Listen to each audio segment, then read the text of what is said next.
Namaste. Right. There's a lot of namaste jokes, yeah. I'm not going to stay at home. I get it. That's not funny, yeah. But then I do like to say namastizzle. Is that like a spin-off? No, it's like Snoop Dogg, like for shizzle. I get it.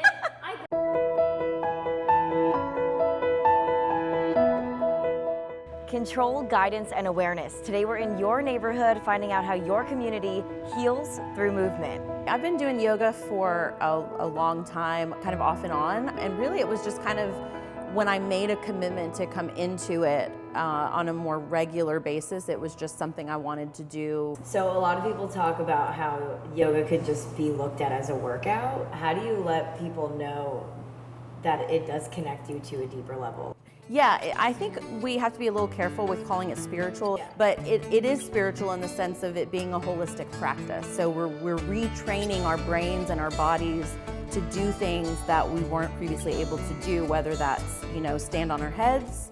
That's an advanced posture. I should just tell you that. Not everybody, it doesn't even matter if you can do it, but can it be done? Sure, right? We can retrain our brains to do those things.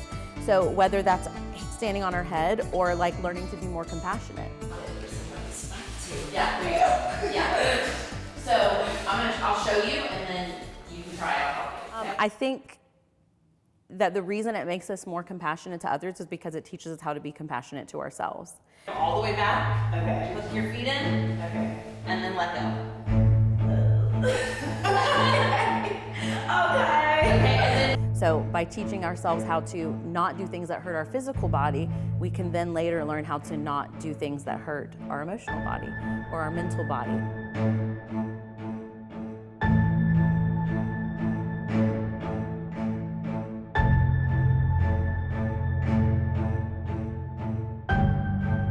People coming in here, you probably see people from all walks of life. Describe your students. We have a very diverse group of people that come here. I think part of that is because we're donation-based, and so we've removed the socioeconomic limitations. Yoga has been traditionally a certain demographic, which mostly were like rich white women.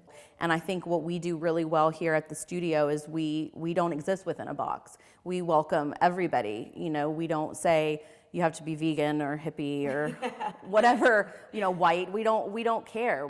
I'm a Libra, I'm a daughter, and I'm a diabetic, maybe fast, but we can still choose what bearing they have on our identities. We have programs in the VA hospital, we have a program in the prison system, we have several programs in the Richmond County Public School System, some recovery facilities, rehab facilities around the city. So how do you know what to instruct when you go to these different places for your nonprofit?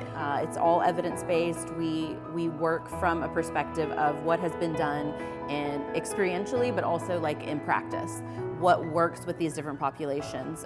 We work particularly from a trauma-informed perspective.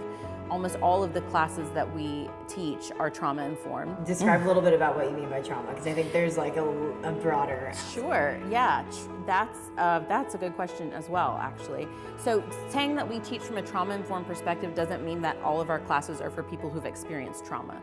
What it means is that we teach from a perspective that is aware that people are walking around with trauma in their history.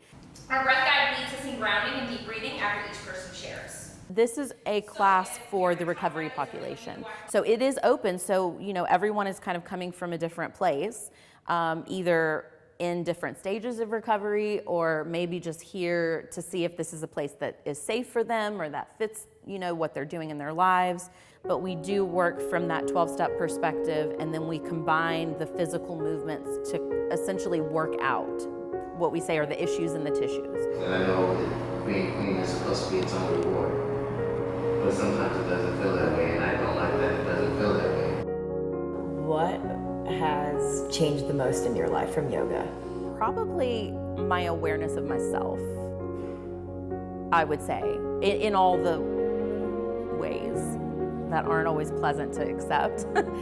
It might be nice to know that even us, or people that aren't in recovery, are still having identity issues as well.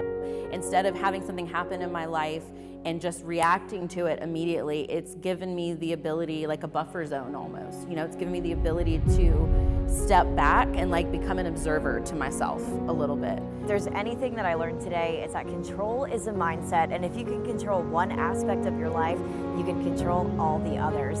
If you would like for us to be in your neighborhood, you can head to our Facebook page, WJBF News Channel 6, message us there, or even message me at Jenna Kelley TV on Facebook, Twitter, or Instagram. Namaste.